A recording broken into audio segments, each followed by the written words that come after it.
city grid system is basically, if you were to play a traditional RTS game, you'd start off with an open plot of land and you haphazardly place your buildings wherever you see fit. What we do is we actually give you a city grid system that you have to work within. It's basically a main keep with 16 grid squares around it. You place the buildings within those city grid squares. However, you'll find that your real estate that you have available to you will quickly run out, as you have to build more than one of a particular building in order to level up the units that come out of that building up to its maximum efficiency. There's going to be all kinds of reasons to explore the entire map, both above ground and below ground. One of them happens to be expansion nodes. Although you have to build your city within the confines of your starting base, we are going to allow you to expand. However, it's not going to be expansion like you're used to. You'll come upon these areas that have little expansion nodes. If you bring your units close to this expansion node, you'll be able to build a small expansion. It's nowhere near the size of your regular base, where your base has 16 grid squares plus the keep. Instead, this is a much smaller expansion base that only holds 4 grid squares. So you can build 4 additional buildings in this area. Another thing that you might want to explore for is these things called places of power, which are special areas on the map that if you gain control of them, they're going to give your entire army a special blessing. It could be any number of things, so anything from gaining experience faster to an armor buff, to a speed buff, to attack bonus.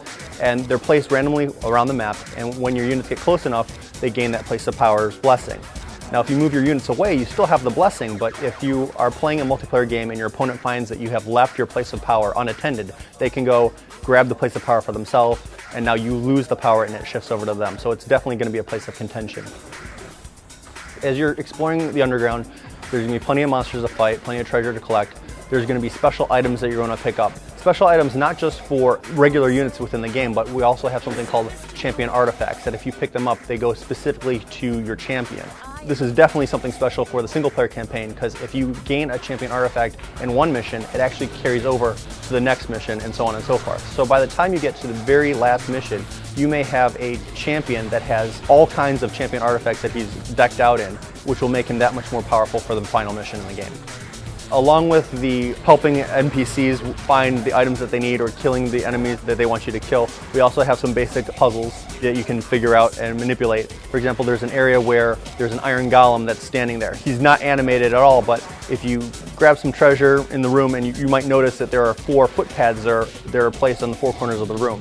If you take one of your units and place them on each of these footpads, the iron golem actually comes to life. You gain a little bit of experience, and you'll also find that he is now under your control. So that's just one way of gaining a unit to put at your disposal that you wouldn't normally get through building a structure or training them inside of a structure.